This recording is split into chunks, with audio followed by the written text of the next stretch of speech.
This is the Mobile Tech Podcast, brought to you by worldpodcasts.com. Now here's your host, Tech Girl, Miriam Joie. Brought to you by Audible. Stay tuned for a special offer at the end of the show. Hi, and welcome to the Mobile Tech Podcast. I'm your host, Miriam Joie, and today is Thursday, April 22nd, 2021, and my guest is the awesome Anshel Sag. Hi, Anshel, how are you? Hi, I'm great. Thanks a lot for having me. Yeah, no problem. I mean, it's always fun to have you on. And today is particularly fun because you and I are not huge Apple people. I mean, I use Macs primarily. I have an iPhone. I test their stuff out. They don't give me reunits, so, I have to buy stuff. But Apple had a big event this week, and they released a whole bunch of stuff. So I want to kind of go through it because I think some of it is really great. Some of it is making me scratch my head. Mm-hmm. And so let's start with the iMacs because to me, I felt like the most exciting thing and also the most controversial, it turns out. Yeah. What's your take? It's funny. I think that they're very sleek in terms of the profile. I'm not particularly a fan of the front appearance with the chin. And I'm not particularly a fan of the white bezel either. I'm of the Infinity Edge display kind of person when it comes to all-in-one systems or laptops. But I'd say that overall it still looks pretty good. And it's kind of the one thing I think a lot of people didn't really ask for that I think it should have had is some kind of facial authentication for login when you sit down on your PC. Yeah, that would have made more sense, in fact, than the fingerprint sensor on certain versions of the new Magic Keyboard, because I feel like that's a big technical challenge, right? To have that secure enclave on the keyboard, somehow talk wirelessly to the computer. And I feel like you're right, like Face ID would have made a lot more sense, or a combination, or maybe you could have spent $25 more on the keyboard with Touch ID, but Face ID would have been the default, And they already upgraded the camera. So they've already made a difference. They've already made an improvement to the camera's capabilities. So why not just take it that extra step, which you've already done on your iPads and on your iPhones? For sure. Can we have a moment of joy for the fact that we finally have a 1080p camera with a proper ISP thanks to the M1 chip on a Mac for the first time in pretty much forever? I can't think of a Mac camera that's been any good ever on a computer, like on a Mac.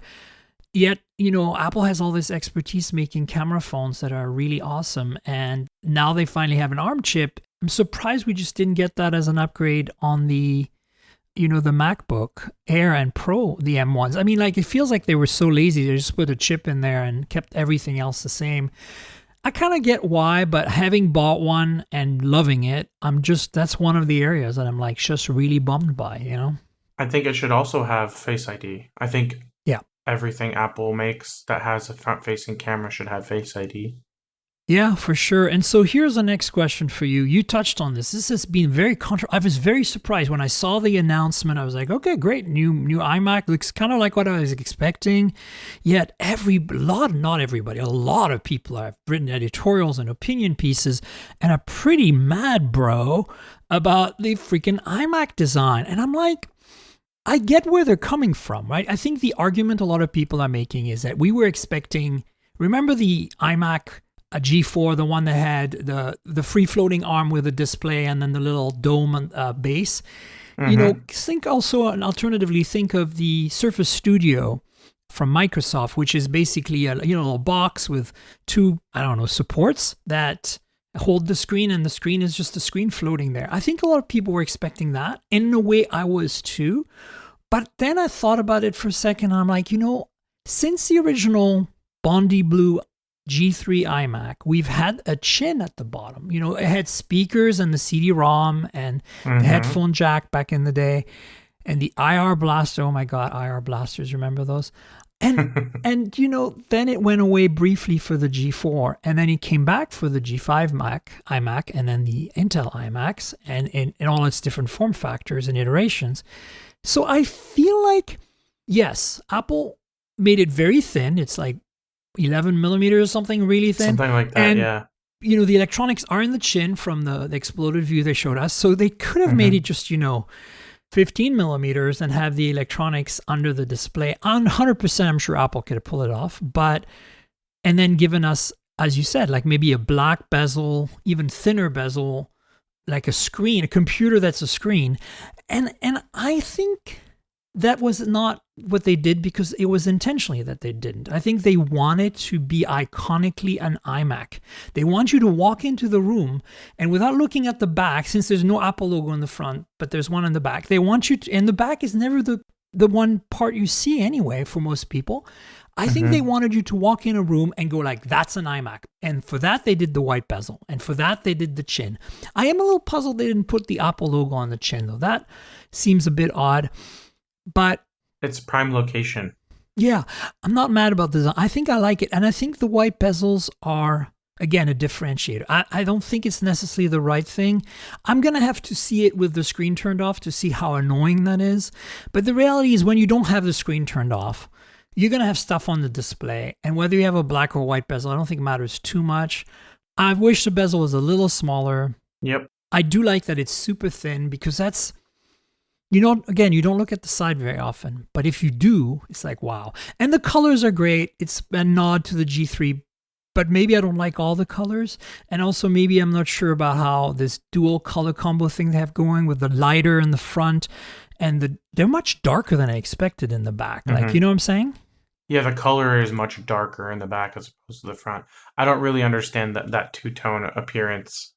I think it's kind of a new approach. I think we've seen some products with that before from other companies, and maybe Apple's kind of like, for once, I don't know. I think the iMac, when it came out, the original, the translucent thing, had been done by others before, but not very obviously. And then they took it and made it their own, and it became right. A lot of people claimed Apple made it happen. Really, it wasn't. And then all the accessories came out. I think we're going to have a slew of, color-coordinated OWC flash SSDs and Western digital hard drives. I think it's going to be fun for a little while. But look, the reality is this.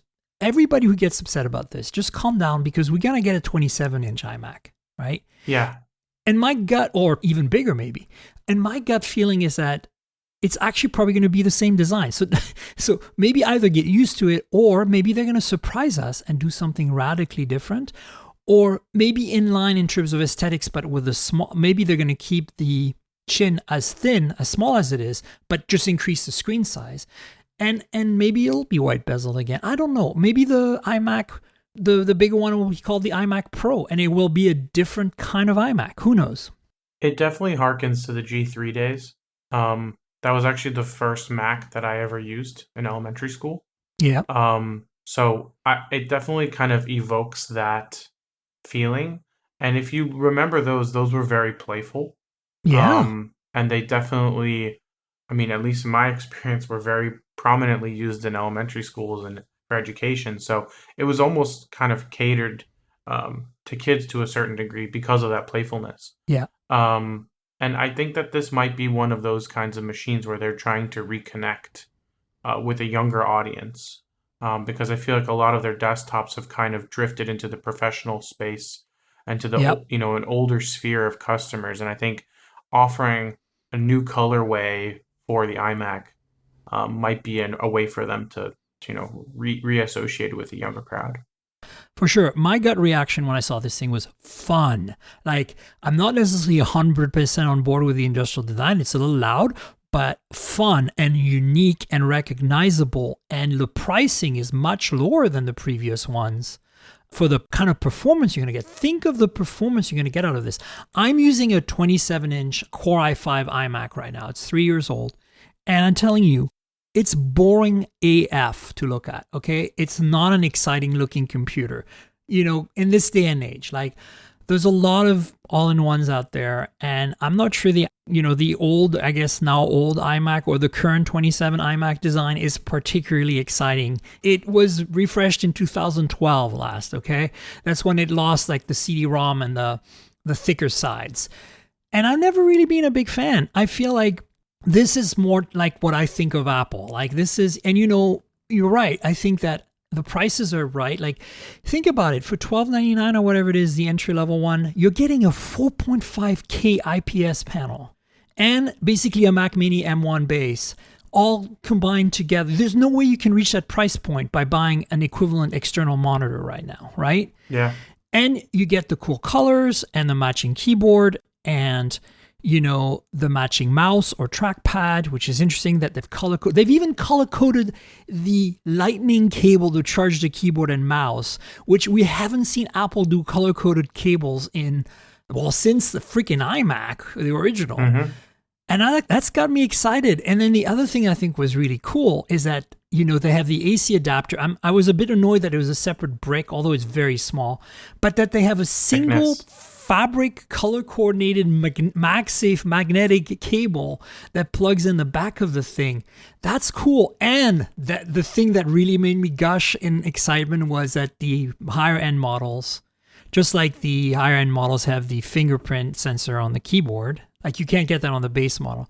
But the higher-end models have an Ethernet jack on the power brick, which is exactly where you would want to put it. Like, you don't really want an Ethernet jack. I find it even on my current iMac, which is connected wired, it's a pain in the ass because, you know, Ethernet cables are so stiff. Length. Like, yeah. If you're going to have a power brick, that's kind of how you do it. You know, you reminded me of one thing that I didn't like about the configuration was that this very clearly cannot be used for very heavy productivity. They're very clearly pushing people towards a larger future model because 16 gigs of RAM shared between the GPU and the system, while it does improve efficiency and latency, limits you on, you know, how many photos and applications you can have open simultaneously. And I have a feeling it's probably not very fast DDR memory either because it's being kind of in a mobile form factor.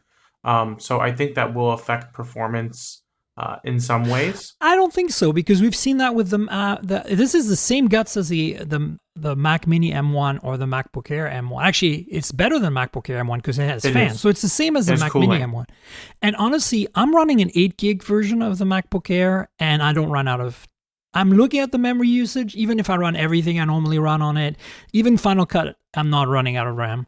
So I think the thing everybody keeps forgetting is that the M1 Macs have taught us that an 8 gig model, which is the base here, is equivalent roughly to the 16 gig people had on Intel before. Now, for you and I who are power users, we really want more. I would get a 16 gig version today. But the 16 gig version M1 is pretty much the same as the 32 gig version on Intel. It seems the memory management on the ARM chips from the Apple Silicon is significantly more optimized with OS X or Mac OS now than it is on anything else. And I think that's by design. And I think that if you keep that in mind, you can't look at the RAM like you're looking at the RAM on a Windows PC anymore. Sure. Or my iMac sitting in front of me.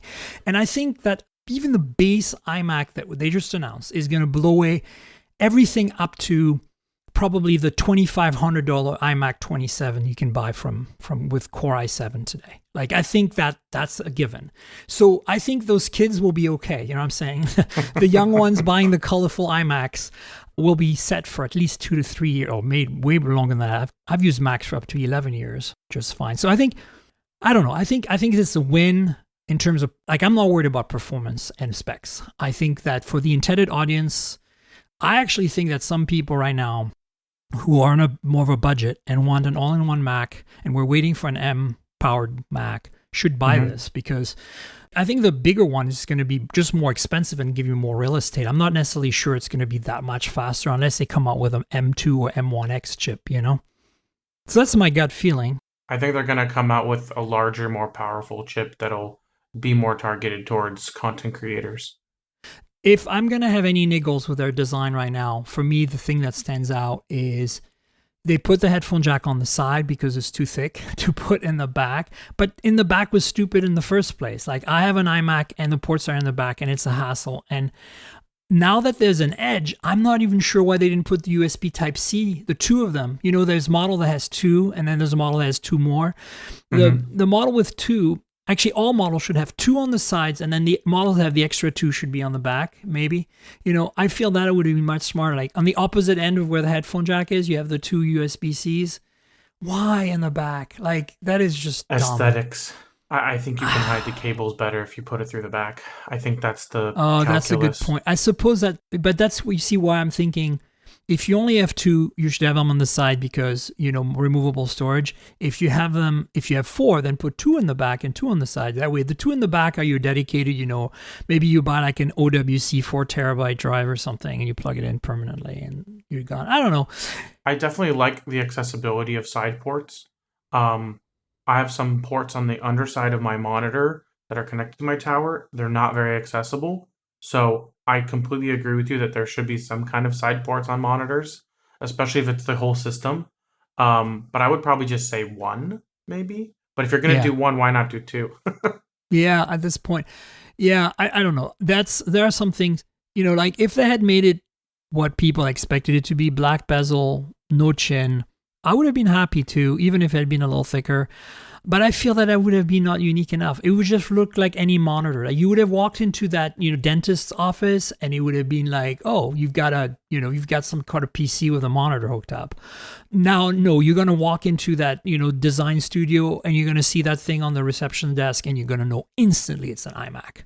Like there's just it's white bezel chin, it's an iMac. And I think people completely underestimate how much that matters to Apple. Remember, how many companies are still using the old iPhone, kind of cutout in their app screenshot, where you have the home button and the top and bottom bezel, or some of them are using the cutout for the, for the Face ID camera design, right? Whereas on Android, we've moved on from that years ago. We're now at punch holes for 2-3 years, right? It's like... You know what idea you just gave me? It's iconic. What if Apple didn't put the logo on the front of their iMacs because they want people to use them in commercials and they don't need to remove the Apple logo? Oh, maybe. That'd be interesting. Yeah, I didn't think of that. But look, the reality is this. We know how well the M1 Max perform, even with 8 gigs of RAM. For me, I would have to get to 512 gigs of storage. There's no way I can do without that. So I'd spend the money on the top of the 3 that they're selling. But I'm going to wait. I'm actually wanting to upgrade my 27-inch iMac. So I'm going to wait to see what they do for the bigger screen. And based on that, I'll decide whether I can live with 24 inches or not. I'm used to 27, yes, but I can go down 24. I'm okay with it. I'm a spoiled boy. No, I know you are. You have like 6 monitors or something on some kind of giant octopus arm thing. I only have 2, but they're both over 40 inches and curved. Nice. Yeah, so look, the reality is, I know there's a lot of controversy around the design, but I'm like, I don't know. People I think are... What did you expect? It's Apple. Like, you don't be so serious. Like, it's like, come on. It's like, this is for kids. This is for school. Still like working from home because, they don't want to be on a laptop with a smaller display. Like, this is perfect. But transitioning to the next topic, just because maybe we'll get back to the iMac somehow. But the thing that puzzled me the most about the announcement is this iPad Pro with an M1 chip. Like, I don't understand it. It makes no sense to me. And you're going to say, why not? Don't you want that extra oomph? Yeah, sure, that extra oomph is great, but why not put an A14 in there? Like, the bottom line is, I'm scratching my head when I know how limited iPad OS is as an experience. Like, don't get me wrong, for some people, it's perfect. Music creation on the iPad, I think, is a better experience than on a big computer because you can touch the knobs and dials, and a lot of the audio mixing and even synthesizing and stuff requires you to have, virtual surfaces these days. It's a lot easier with touch than it is with a mouse. Same with if you're doing like, if you're an artist and using the Apple Pencil, I have no qualms with that use case. But I feel like for the average things that you're doing, to me, macOS is a better experience than iPad OS for my productivity need. And I think the average person's productivity need. Once you get serious with an iPad, you're going to buy a case. That case is going to have a keyboard and a trackpad. And now the iPad and Apple has relented and admitted that the trackpad is a thing for an iPad. So we're almost there. But now they're giving us Thunderbolt over USB-C and they're giving us an M1 chip.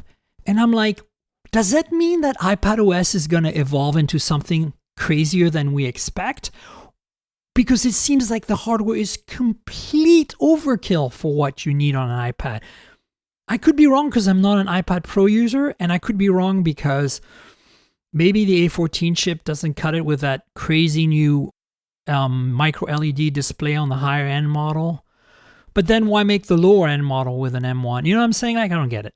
Also, why make two different ones that don't have the micro LED? Like, I don't get that either. What's your take on the iPad Pro? Are you scratching your head about the M1 chip on this thing? Not necessarily, because the way I see the M1 chip is that it is a evolution of the A series X chips that were in the iPads.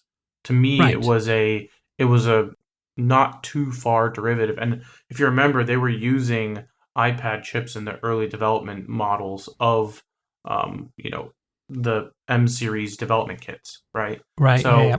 I think that that line between the two is very fine, and I think that they've just decided that there's no need to keep both around, and if they're going to be building that chip across so many different devices, why not also have it in the iPad? So I think the way I see it is they want to create a premium iPad experience for the users who live and breathe on the iPad, and I know there are people that do.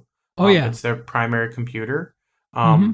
and it might not be for everyone, but I do think that they are creating this for the power iPad user. And the lines between the iPad and the MacBook Air specifically have been very blurred, but even the MacBook Pro at this point are very blurred. And I think that they are doing this because there's going to be users who buy both, but most people are going to choose one based on their preferences. For sure. And I just think that they want to give people choice at this point, even if it is confusing some users. But I do think the micro LED display is kind of a nod to the professional user who wants a portable, high quality display that isn't attached to a desk. So they can do it for previs and stuff. Oh, I'm all for that display. I just find it weird that, here we are, like, does that mean the next MacBook Pro 14-inch or 16-inch replacement with an M1, M2, M1X chip is going to have a micro LED display? It better. And by that rate, I would say we need 5G as an option on the MacBook. Now it's clearly possible, right? So we've seen them put 5G on the M1 chip. Of course it's possible. That was never in question. But my point is, we now physically have an example of that. And if you look at the prices, like 2 terabytes, it's crazy to me. You can't get 2 terabytes on an M1 Mac right now at all. But you can get 2 terabytes of storage on an M1 based iPad Pro. Like, you did it. Like, you're right. It's definitely a pro machine, but I don't see the software keeping up. Like, I'm sorry. I don't care if you're into professional music development or you use the Apple Pencil all day long. I still feel that they're throttling back the possibilities in software here, knowing what the chip can do in hardware. Like, I don't understand it. Like, this, to me, this screams this should become a 2-in-1 macOS device. You know what I'm saying? I mean, that's kind of effectively the niche that it fills today, right? Well, no, because it doesn't run macOS. So you're missing out on you're missing out on the ability to dock this with a big, like, you can't, this is the thing, you can dock it with a Thunderbolt 3 display, but then you don't have a GUI with a mouse. Well, you kind of do, but it's not a real pointer because it's a trackpad. I mean, it's just like, it's messy. It's not right. Apple, you need to fix this. You need to give us macOS with touch. In the same way as I can run iPad apps on my M1 MacBook Air right now. Sure. Like, and it's a with terrible experience on the M1 MacBook Air because there's no touch screen on the freaking Mac. And again, like, you're so close in both directions at this point that it's like, I know maybe they don't want to cannibalize. They want people to buy all 4 items, the fourth being the Apple Watch. They want Apple Watch, iPhone, iPad, and Mac ecosystem in people's hands, and not to mention Apple TV, which we're going to get to. But I'm very puzzled. I'm very impressed with the hardware, even though industrial design-wise it's pretty much the same. But I'm just impressed with the guts of it, and that ultra-wide camera front. For the tracking, does auto tracking, auto panning. Again, why is that not on a MacBook? Why is that not on that brand new iMac? That iMac is ripe. You don't move the screen that much on an iMac. They put a good camera, but they didn't make it ultra. Yeah. Wow. There's a lot of inconsistency in the front-facing cameras in Apple products. Oh boy. Especially when you know what they're doing on their phones. I don't know. The iPad Pro is a mystery to me right now. But I think I want to add that the rational thinking engineering aspect is that chip shortage is real. If you gonna make 3 chips, because say you make a new A14Z or an A15 even, right? You introduce that with the iPad Pro, then you have 3 chips to deal with, M1, A whatever, and A14 for the iPhone. So this makes a lot of sense, actually, that they have 2 chips, right? They have the more powerful, so that's the M1, they put it in everything. They bin them, right? Like the slightly flawed ones get the 7-core GPU, the better ones get the 8-core, and perfect. And then they have the A14 for the phones, which is fantastic. It is A14, right? That's where we're at? I think that's where we're at. I lose count sometimes, so I don't blame you. Please correct us in the comments and Twitter. So the next thing is the AirTags, and I'm excited about this because I don't know how to explain this, but I feel like Tile could have done all this and it just didn't. And now they're mad. And you know what? F you. Because you should have anticipated this, something this is going to happen. And these kind of devices, these tags that let you find stuff, only really work well when you have an ecosystem around them. And, Samsung's got them, but Samsung, even though there's a lot of Galaxy phones out there, is nothing compared to the iPhone ecosystem and the iOS ecosystem. The fact that they've integrated this so seamlessly, and it's so Apple in a douchey way that they sell you this thing and it's a token and you have no way to attach it to anything except maybe throw it in a pocket or tape it. And you have to spend extra money for a keychain thing to hold it onto your key. They're building a complete new ecosystem of accessories on purpose for this thing. And I kind of love it and hate it at the same time. Plus the, nod to, make fun of Tile here. Although Tile's remedied this now, but the original Tiles couldn't be charged or the battery couldn't be replaced. And this thing has a replaceable CR2032, right? So it's like, hello, I don't know. I think the whole thing is genius. I think the fact that if somebody throws a tag in your bag, after 3 days, it starts beeping, right? Because, they're trying to track you, but it's not attached to your devices in any way. So it tells you that, they thought of all the privacy aspects, and the fact that it is ultra wideband and it has Bluetooth makes it, much more trackable, and that every OS on every Apple device has the back end to make that all work for the Find My architecture. And the thing that really blows my mind, Anshel, is that this got NFC, and you can tap anything that's NFC onto it. Any device that can read an URL via NFC, meaning all Android phones pretty much that have NFC, all the iPhones, of course, and instantly it'll take you to a link on the web. You don't need special software. It brings you to the web, to a page that is hosted by Apple. For each tag, there's a page, and that page has whatever private information the user has put on there, like call this number or whatever, reward or whatever, so that you can get your item back. I mean, I don't know if maybe Tal does this too, and I don't know about it, but it's just brilliant use of cloud tech there, right? I think they've let the market figure things out to a degree. For sure. And decide what was missing, and take advantage of their platform that they already have in place across all devices, and how seamlessly they handle stuff like Bluetooth, Wi-Fi, and NFC in ways that others don't. And ultra wideband that they've had on 2 generations of iPhones that we didn't know what the hell they were using it for. And there it is now. You got an ecosystem already out there of basically scannability for your lost tags. Which is like almost 500 million devices, because that's about how many they sell per year. Yep. So I think it's interesting. Ultra wideband has always been an IoT technology. Mm-hmm. And I think that they have some room for improvement in terms of making IoT more seamless. And I think the good thing is that there are a lot of smartphones out there that are constantly moving. But I think it would also be good to have more devices like HomePods in place to make that accuracy better, because that's one of the benefits of ultra wideband is proximity. Right. So I think in the future they would be able to, if there are more HomeKit UWB compatible devices that can actually use AR to show you where the device is. And I think that's the Yeah. long-term vision. But I think they need to get their smartphone, well, smart home business in order, because, as you know, they kind of false started on that Yeah. one. Yeah, that's definitely not their strengths. And I would argue that even Siri is not up to scratch yet. I mean, I don't think it it's is. nice to have. Siri does some things really well. Like on Apple Watch, it's brilliant.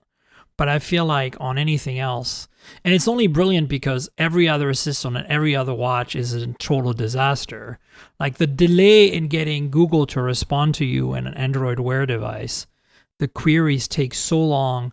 And it's amazing to me because isn't there offline Google Assistant now that should be on the watches? I don't know. It used to not be that way. That's the thing. In the early days of Google's like smartwatches, it was extremely responsive. But I think they dialed it back because it was probably chewing through too much battery. Yeah. And I'll never forget that leap, or lack thereof, step back. But I use Siri quite a bit on my watch as well, because I prefer Apple Watch over pretty much everything else. Yeah. And I just, there's a lot of times where Siri is just completely off from what I'm Oh asking yeah. for.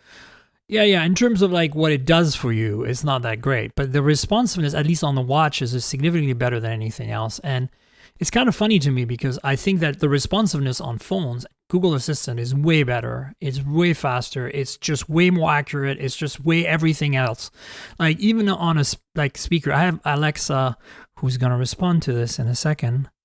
I have her in almost every room, and I have Google in almost every room, and it's night and day. Like Amazon's product does a good job at controlling my home automation, and that's basically all I use it for because I just don't have that many devices that are highly, compatible with Google stuff.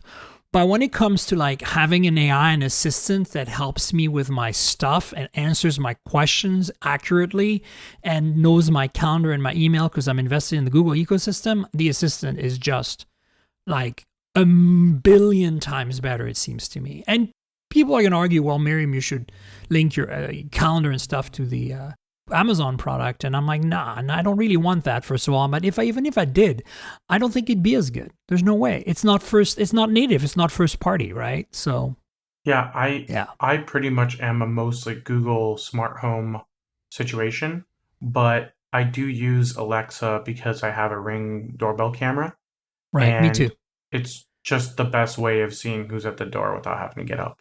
For sure.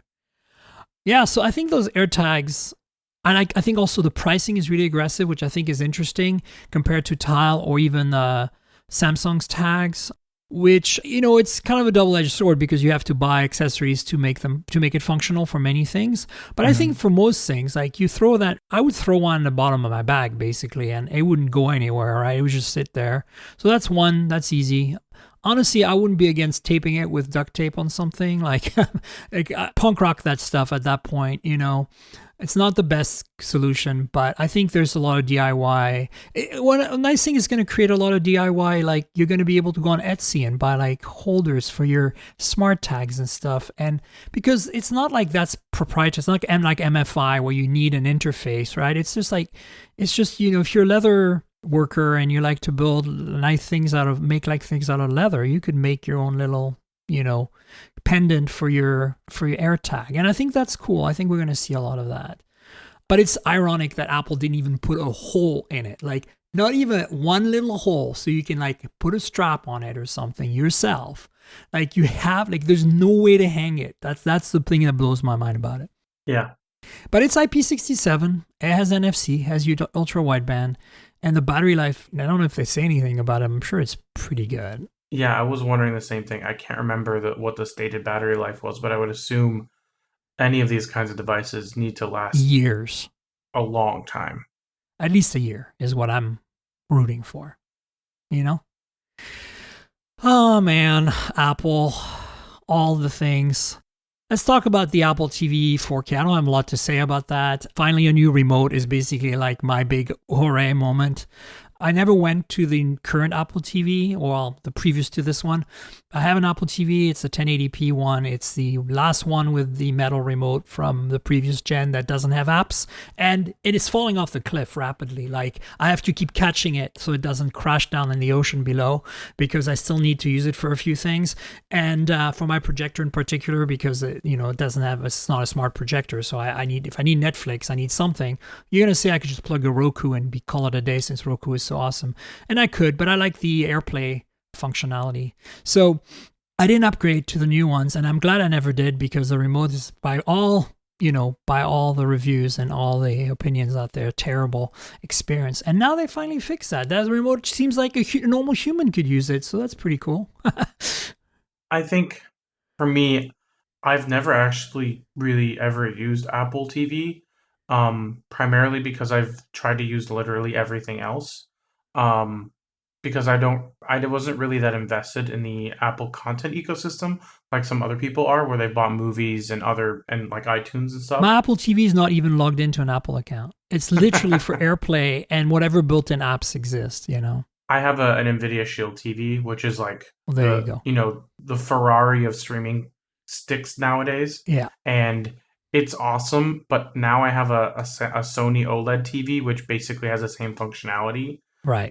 So I haven't really been using it much, but I love the Android TV interface, at least the latest one, and it's just so easy to use.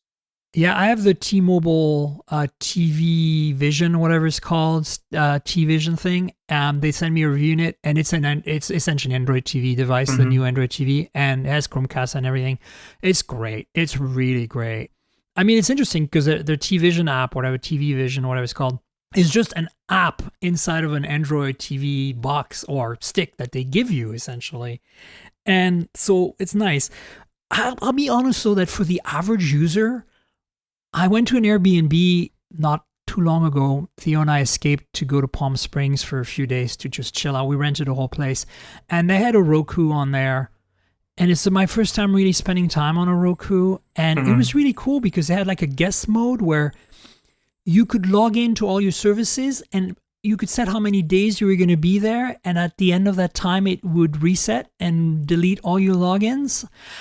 That was pretty cool. But then I used the UI, the user experience. It reminded me of what you'd expect from Apple. It's so seamless and easy and intuitive. And the folks at MediaTek sent me a Roku stick maybe 9 months ago, and I think I'm going to set that up. Like, I think I'm done. I think I'm done with the complexity of even Android TV, honestly. It's very nice, but it's very complex for the average user. And our LG TV has a terrible, user interface. It was really cheap, and I really love the quality, the display quality for what we paid for it as a 4K TV. And I have no regrets, but it's even more cumbersome. I would rate the Roku experience as being the best for me, followed by possibly the old Apple TV experience because it's easy, followed by the Android TV, the new Android TV, followed by my LG TV. But that's my point of reference. I have not played with the Sony TV or with a Samsung TV, or a Vizio or TCL. TCL is super popular. Isn't TCL Roku though? I think so. That's what I was going to say. Built-in Roku, right? A lot of different TV OEMs now have Roku by default, and it's become its own platform. I think they're doing something special. I think Apple needs to look at it. I know it's a different thing. It's not as powerful, games and all that. But honestly, it's just so seamless and polished and simple and easy. It's like I feel like I could give it to my grandma and she'd figure it out. And yeah, so I mean, look, the new Apple TV 4K, no brainer. I don't know. I guess it does HDR now or something. It has a new chip, but the A12 is in there instead. Like, great. But the remote is what I'm most excited about because, man, you don't really need to reinvent the remote. It's just like, that's the thing about the Roku that made it so good for me is the remote. The fact that there's a headphone jack on the remote. Like, of course you do that. You know what I'm saying? It's like, yeah, Bluetooth and all that is really nice. I get it. Like, if you have a nice smart TV that can do multiple Bluetooth casting to multiple headphones so you don't wake up your neighbors when you're watching Independence Day, great. But you know what? most people don't even want to fiddle with that. They find an old pair of earbuds from Apple in a drawer, they're plugged into the Roku remote, and they're not waking up their neighbors. You know what I'm saying? Brilliant. Brilliant. Yeah, that's kind of my take. I can tell you're excited about Roku. Yeah, strangely. Really. I mean, anything else you feel like stands out about the Apple TV? I mean, am I missing anything? I don't know. No, there was a rumor way back in the day that there was a chance that Apple wanted to use the Apple TV as its leaping pad for its VR and AR headsets, but it seems like they've gone with a standalone approach. So I was kind of watching the Apple TV just to see how much power they were putting in it and whether or not they wanted to, make it as powerful as the rest of their devices. Right. To prepare for some kind of split rendering or something like that, but it doesn't seem like they've done that. No. And then there's other announcement from Apple that I didn't put in the show notes, but there's a purple iPhone 12, which is pretty awesome in my opinion. There is the podcast platform that they are monetizing, but it's very much like the App Store. Like as a creator, you're interfacing with Apple now, and as a customer, you're interfacing with Apple, and there's a cut that goes to Apple. 30%. If you unsubscribe and want a refund as a customer, the podcaster doesn't get that portion of Apple's revenue refunded, it turns out. There's a whole bunch of stuff going on there, but it's the same with the App Store. So I think as a podcaster, I'm not sure like if I want to go subscription based. I don't think I would do that to anyone who's listening right now. I'll always have a free version for sure, but I might have like a bonus version if I can pull it off on that platform, because I'll be frank with you. Here's the funny thing. I talk mostly about Android phones, right, Anshel? I mean, that's my bread and butter, not because I like Android better and why I do, but it's not that. It's just more like there's more variety in that ecosystem. And I mean, there's more launches and releases and camera features and, imaging is a thing for me. It would be very hard for me to focus just on Apple if I want to cover mobile.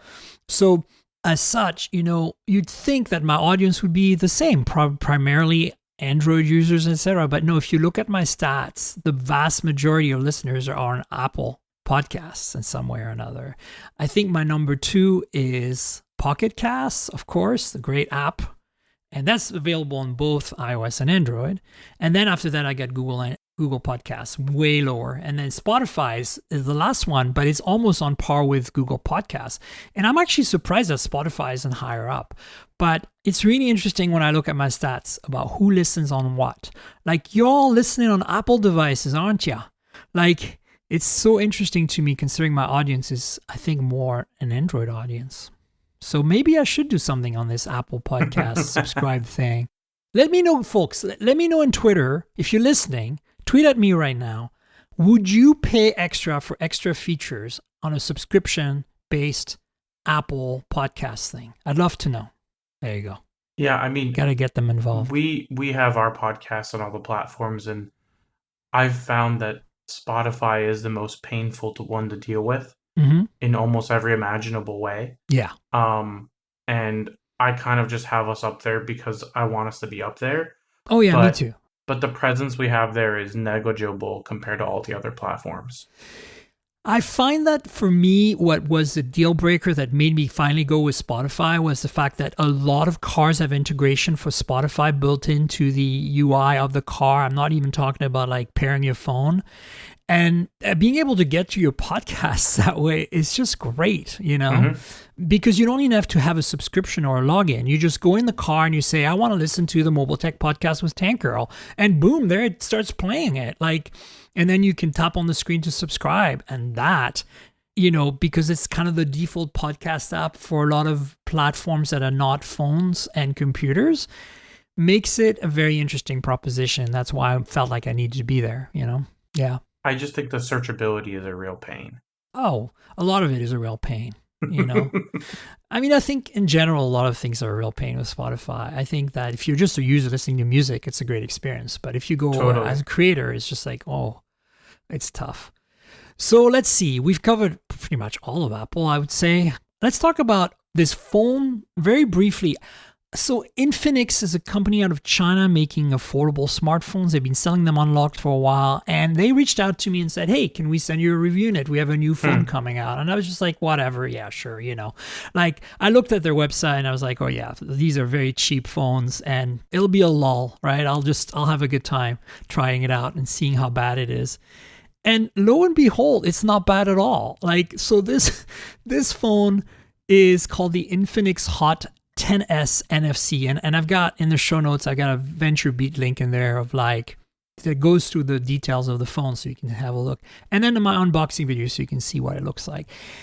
It kind of blew me away, honestly. It is a big phone with a 6.82 inch display, so we're talking pretty big, but it's kind of geared to gamers, yet it's $120. So you're like, how does that work? Well, they've got a Helio G85 from MediaTek in there. So that's about the same performance as a Snapdragon 720G, roughly. Like a bit less maybe. In some areas a bit more. I think AI, it's a little better. But like, that's not bad for $120. And you're going to say, well, the rest has got to be crap then, right? And it's not too bad, actually. It's got a 720p display. It's LCD. It's not that great resolution, but 90 hertz. For gamers, that's pretty decent. 180 hertz touch sample rate. The viewing angles are a little compromised. It's IPS, but like it almost looks like a TN LCD to me. It's not. But the colors are good and the contrast is good. If you're looking at it the right way, it's really nice.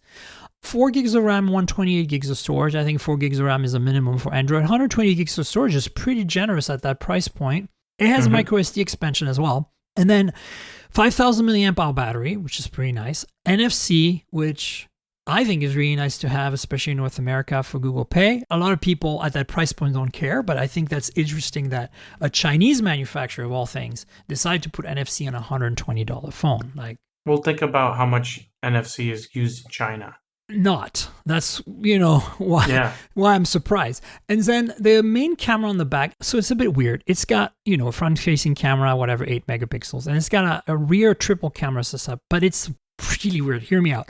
48 megapixel Samsung GM1. That's really nice for the money. I mean, it's not the greatest 48 megapixel sensor, but combined with the G85 ISP I'm seeing some pretty decent performance in terms of imaging quality out of that sensor. And the low light on this is really good. So I don't know what they're doing here. And I think they're using ISP special sauce from MediaTek mostly. But they have 2 extra sensors. They have the depth sensor. It's a 2 megapixel, your usual like portrait depth sensing. And then get this. They have a 0.08 megapixel. That's quad VGA 320 by 240 if you do the math. Sensor that has massive 2.5 micron pixels and a very fast f/2.0 lens. Well, very fast. A fast f/2.0. And they're using that as a monochrome light assist sensor. So they're using it for low light to augment the main 48 megapixel, which are their binning, obviously. So it's outputting 12 megapixels. And honestly, like, if you take a night shot with their night mode, you get a really nice looking photo with a lot of light. But if you look, only the bright parts are very detailed. The dark parts are very fuzzy. But overall, when you're looking at a picture on a phone, that phone or even another phone, it looks very, very good. And it's like, you can tell there's a lot of computational photography going on. And I've never really seen a phone that had a 0.08 megapixel quad VGA, a light assist sensor like that, and used that way to enhance an already pixel bin 48 megapixel sensor to improve low light performance, combined, I presume, with MediaTek's magic here. And for $120, dude, like, the thing that blows me the most, I've been using this phone on and off for the last few days, and it's fast. Like, it responds to what you're doing really well because of 4 gigs of RAM, and the chip just keeps up, and the 90 hertz makes things look smooth. And because it only has to drive 720p of display, it's not really sweating much. It just feels so responsive. I'm just kind of blown away somebody can make a phone that costs $120 that feels basically like a Pixel 4a, No, you're right. It's crazy. I think it's definitely them finding the right features that allow them to get the best capability without making too many compromises on cost. Yeah. I think this phone has shown it's basically the sweet spot of pricing when it comes to display, camera, SoC. Yep. And I think any other way you configure this, it doesn't come out that price. Exactly. And it's plastic build, but it doesn't feel creaky or crappy in hand. It reminds me a lot of the Poco M3 from Xiaomi, which was a $160 phone. That was missing NFC because China, but they had everything else. That one has a 1080p display. It's 60 hertz, but it's 1080p, and has a really nice camera on it and feels really great for the money. But it's interesting to me that we're now seeing smaller Shenzhen-based companies beyond the big juggernaut that is Xiaomi doing this kind of weird part spinning optimization and coming out with these very affordable but very solid overall experience phones. This runs Android 11. I mean, it's got a skin, but I put another launcher on it because it was obnoxious. And I'm fine. Like, I'm back to like a Nova launcher and it's perfectly okay. So I went into it going, haha, let's have fun with this and see how bad it can be. And then I come out of it going like, no, if I had nothing else right now but that phone to live with, I'd be okay. Like, I could totally live with this. It's kind of amazing that I could totally live with a $120 phone. Yeah, I think it's really amazing. And I have a feeling that this will probably trickle down to 5G phones pretty soon too. Yeah, for sure. As an analyst, what are you seeing? Like, what are you predicting is going to happen here? Like, I think, we're starting to see, of course, Snapdragon 480 phones and Snapdragon 690 phones, but not that many. And it seems like MediaTek is really leading the way in 5G here with Dimensity 700 and the 800 and the 1000 and 1200. I'm also hearing rumors that MediaTek is not experiencing as much of a shortage in chip manufacturing as Qualcomm is, but I don't know if you've heard anything about that. So do you think we're finally going to see some really affordable 5G phones from MediaTek in the US this year? Yeah, I mean, I think the new Samsung. The Samsung A32 5G is Dimensity 700, yeah. Yeah, I think, and that's but it's still not super cheap. You know what I'm saying? Like, but it's like the cheapest we've seen today. I in think. The US. Yeah. So I think that's just the beginning. But the way I see it is, MediaTek has really solidified themselves in that part of the market, and they've become the volume leader. Yeah. And I think that they are happy with where they are today. Both in the mid-range and the entry level. So I think that they're going to probably be one of the drivers of a lot of that entry-level price point for 5G. But I don't think they're going to be alone. I think Qualcomm is going to push more aggressively because I don't think they want to necessarily lose that segment of the market to MediaTek. Yeah. But at the same time, Qualcomm definitely still carries a more premium name to it than MediaTek at least does today. But I think MediaTek has done a very good job of combating even that. Yeah. It's a big phone, but it's got this really cool diamond, like, big finish in the back. And, it has all the US bands. It has band 66 on it. That's impressive. So they actually did focus on making sure it would work on most US carriers. I have to say, though, I put a Verizon SIM in there and nada. So it's just going to be a T-Mobile or AT&T proposition only, or MVNOs. But let's switch gears and talk about, speaking of carriers, talk about this Verizon getting C-band, and here we are now with T-Mobile, kind of like eating their lunch, in my opinion. I don't know. What's your thought on this? Like, am I right?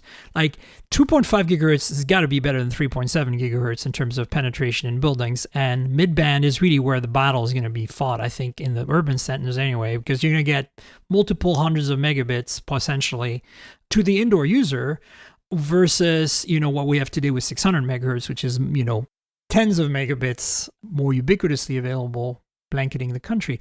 But I just feel like, how did AT&T and Verizon mess up this strategy of launching their 5G so badly? Like, how did they not plan this? So I think it comes from a multitude of issues. So first of all, Verizon, their C-band acquisition cost them $45 billion. I know, it's crazy. And AT&T spent $25 billion. And basically what this comes down to is the fact that both companies have rested on their low band holdings for too long and rested on their high band millimeter wave for far too long.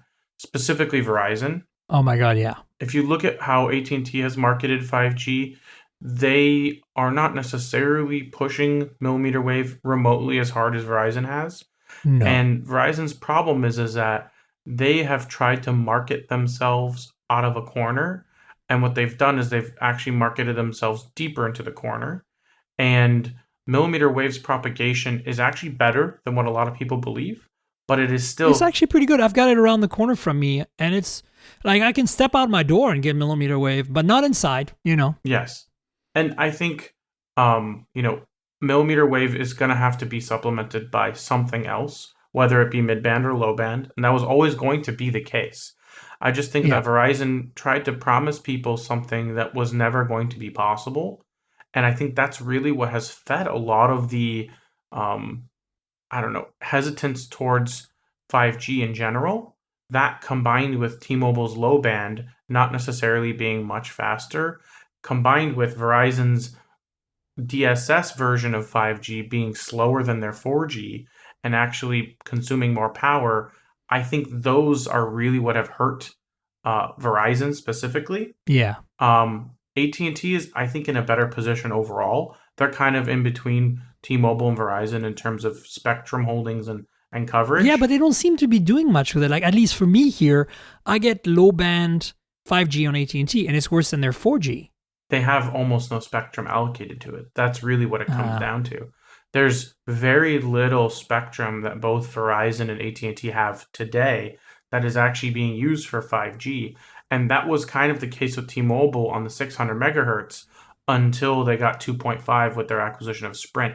And honestly, the 2.5 spectrum, what a lot of people are really underestimating is Sprint has done so much of the legwork on figuring out propagation and penetration and all these crazy problems that 2.5 had way back in the WiMAX days that now with 5G and massive multi-user MIMO, you're going to have, I've seen personally 600 megabits per second of blanket area. And once they roll that out nationwide by just flipping towers, it's going to be very hard to compete with that. It's going to be dope. Yeah, and I think, WiMAX finally paid off 10 years later. Basically. As part of the GSM standard. Yeah, and that's ironic because everything gets absorbed by GSM anyway. I think it's interesting. And I feel like I've always kind of had the feeling from the early days, before they even talked about the layer cake to us at T-Mobile, that they're obviously pivoted on the Sprint acquisition, but that they had figured it out. And this is going to be majorly paying off in the next few years, I think, for everyone that's a customer there. And it's going to be dragging Verizon and AT&T into a whole more competitive mode, I think, because when they start feeling the pain of the mid-band rolling out on T-Mobile, holy crap, people are going to really notice the difference. They don't notice the difference now between 5G and 4G, but Q4 is going to be real ugly for Verizon. Well, let's see what happens. It'll be great. I'm excited. Quick last thing I want to mention is OnePlus, as promised. Last week we talked about the OnePlus Watch. I reviewed it. I'm personally pretty positive about it. I'm aware that it's unfinished. And speaking of unfinished, I was confident that OnePlus would release an update, and they have this week. And there's another one coming. Again, until they actually launch that update with the right features, I'm not going to be hooraying. But this current changelog says improved GPS performance, improved accuracy and activity tracking like walking and running, optimized heart rate monitoring, enable notification app icons for the most frequently used apps, which was a big problem, improve race to wake, optimized notification syncing, known bug fixes, and improved stability. That's the first update, the one they promised us mid-April, so we're a few days behind. Again, I didn't have this update before the review, so it doesn't solve all the things. There's still a lot of things missing, like proper 24-hour format auto switching based on your phone settings. That doesn't exist yet, or based at least on a setting in the watch. Right now, you're stuck with 24 hours if you use a 24-hour watch face, like a digital one, basically. So we don't like 24-hour format your SOL. And they still have to do the 110 plus workouts they promised. They still have to fix a bunch of features that's coming. So they say that what's coming is always on display, which is something we've wanted. remote camera control for Android phones, 12-hour time format for digital faces, additional languages, German, Italian, Spanish, and Polish, the 110 plus workout modes, and the AI watch face, whatever that is. So that's coming mid-May, supposedly. So I'll keep you posted, folks. I'm really only including this in today's podcast to let you know that my confidence level on OnePlus was correct. They are aware of, I'm sure they had a wake-up call after the negative reviews, the majority of negative reviews. But I had very few problems. I mean, I noted the things that were missing and not working properly in my review, but OnePlus has been pretty good in the past at fixing things. So it's just weird that they didn't release it a little later with all these things in there. It's a bit beta. It sounds definitely a bit beta. Especially in the US. Nobody would have cared if they had launched this watch in India first and then 3 months later launched it here. Like, we wouldn't have batted an eye, you know? I don't know. It's very strange. But here you go, folks. It's done. Well, partially. It's on its way. Well, that's it for the show, I guess. Anshel, you want to tell folks where they can find you on the internet? Sure. You can find me on Twitter at AnshelSog. I also have my own website, anshelsog.com. I write for Forbes for the company I work for, which is Moor Insights and Strategy. And I am a senior analyst covering a multitude of things, including smartphones, 5G, XR, PCs, and PC gaming. Yes, this is why we have Anshel on the show right now. Folks, you know where to find me on the internet. I'm at Tankgirl, that's TNKGRL on Twitter and Instagram. That's like the comic book character Tankgirl without the vowels. Please speak with me and Anshel on Twitter if you want to comment on the podcast. And check out my Instagram for some photos of phones and photos taken with phones. I'm about to post some night shots taken with that Infinix phone because it's pretty interesting. There's a couple of YouTube channels you should subscribe to. YouTube.com/MobileTechPodcast is the main channel. It's mostly unboxings, hands-ons, sometimes reviews, that kind of stuff. If you want to see the device we're talking about on the show, most of the time they are going to be on the YouTube channel. So like, subscribe, tell your friends, all that good stuff.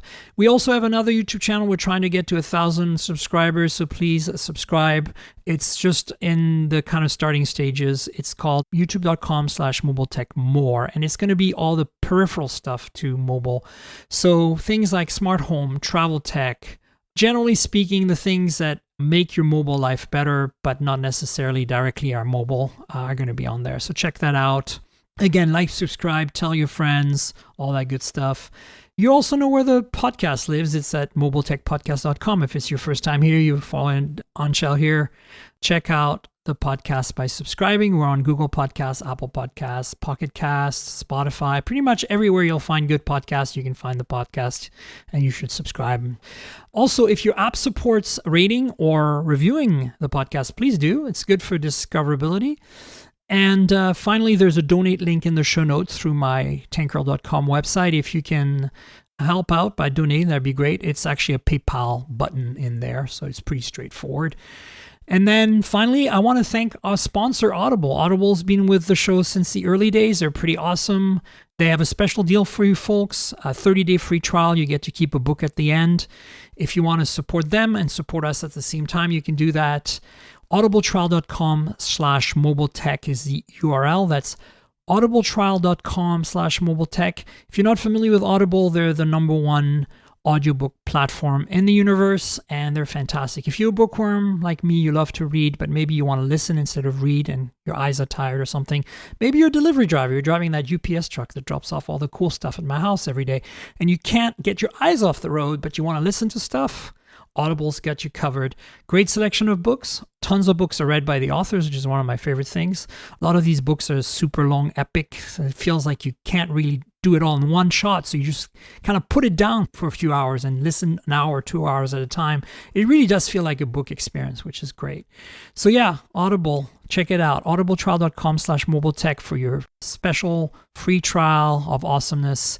I want to thank Audible for being with us since the early days. And I want to thank you, Anshel, for being on the show yet again. Thanks for having me yet again. We'll have you on at some point again. And folks, we'll have another show next week, so stay tuned for that.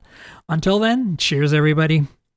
This has been the Mobile Tech Podcast with Tank Girl, proudly presented by worldpodcasts.com. You can visit us online at mobiletechpodcast.com.